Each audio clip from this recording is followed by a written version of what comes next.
Baik, perkenalkan nama saya Nengar Tebawa dengan NPM 21411107 dari kelas manajemen 21B. Di sini saya akan menjelaskan mengenai frekuensi modulation dari mata kuliah dasar sistem telekomunikasi.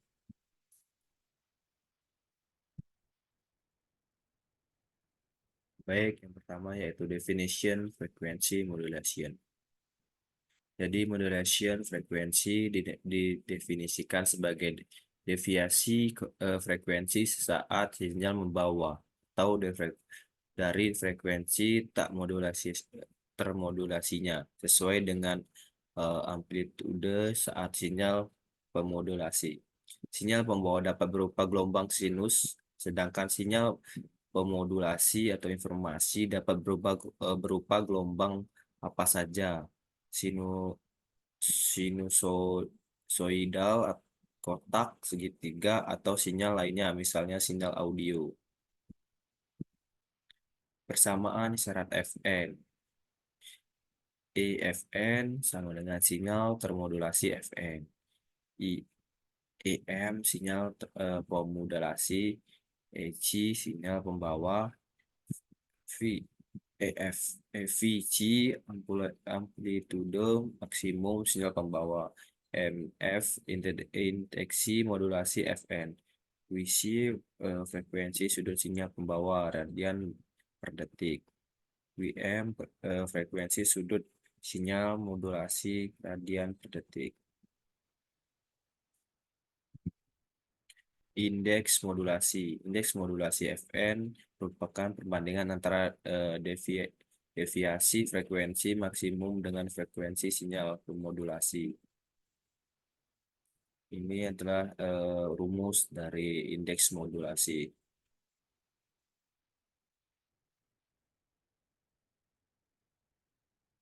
Persamaan gelombang FN. IFN amplitude sesaat gelombang termodulasi FN. FC amplitude puncak pembawa. GN penyelesaian fungsi Betzel Orde K, K ke N untuk indeks modulasi. MF indeksi modulasi FN.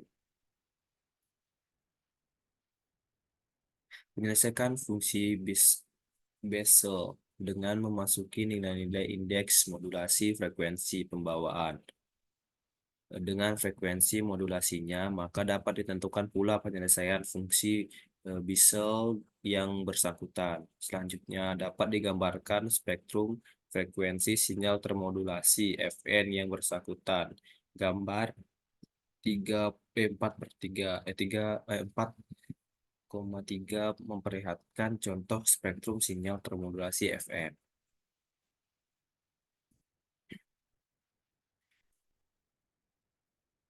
Baik, selanjutnya yaitu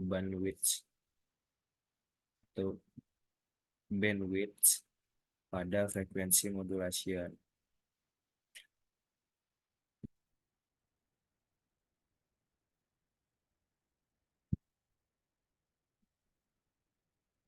Lebar bidang FN. Lebar bidang FN yang dibutuhkan untuk mentransmisikan sinyal FN adalah BW sama dengan 2. Dengan N adalah nilai tertinggi komponen bidang sisi dan FM adalah frekuensi tertinggi modulasi. Lebar bidang FN. Nilai N yang digunakan untuk menentukan lebar bidang adalah nilai N yang masih memberikan kontribusi signifikan pada amplitudo komponen bidang sisinya. Kontribusi yang dapat dianggap signifikan adalah yang memberikan tegangan sebesar minimal 1% atau sampai 40 dB. Hal ini dapat dilihat pada tabel fungsi Bessel. Misalnya, untuk MF sebesar 5, maka jumlah N yang signifikan adalah 8 sampai dengan J8 untuk N kurang lebih 8 diabaikan.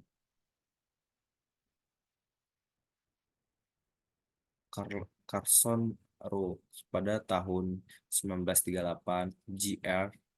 Carson menyatakan bahwa untuk mentransmisikan sinyal termodulasi FN dibutuhkan lebar bidang minimal 2 kali jumlah deviasi frekuensi dan frekuensi maksimum sinyal termodulasi. Selanjutnya hal ini dikenakan dengan Carson Rules ya, dan dapat dinyatakan sebagai BW 2 dengan biar dia adalah deviasi frekuensi Fn adalah frekuensi tertinggi sinyal modulasi.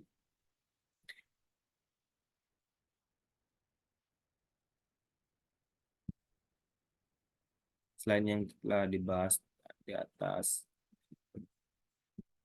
FSC, FCC adalah mengalokasikan lebar bidang sebesar 200 kHz untuk siaran FN, disebut FN bidang lebar atau wideband FN.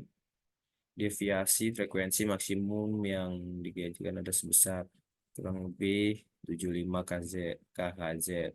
Dengan batasan ini, maka besar indeks modulasi juga dibatasi melalui sebesar FM M, MF sama dengan 5 untuk FM sama dengan 5 KHZ sehingga sebesar MF 1500 untuk FM sebesar 5 Hz menggambarkan 4.4 memperlihatkan bidang frekuensi untuk siaran komersial FM. Selain yang telah dibahas di atas, FCC juga mengalokasikan bidang frekuensi untuk siaran FN bidang sempit atau narrowband band FN sebesar 10 sampai 30 kHz. Indeks modulasinya dibuat mendekati satu sehingga lebar bidang yang diperlukan sama dengan lebar bidang untuk sinyal AM yaitu hanya sebesar 2 kali FN.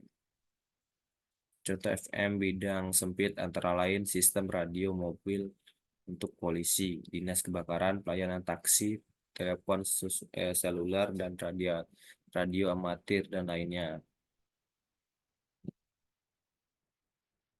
Contoh soal tidak baik, mungkin itu saja yang dapat saya sampaikan eh, pada materi hari ini. Mungkin jika ada salah kata atau perbuatan saya mohon maaf, saya ucapkan terima kasih.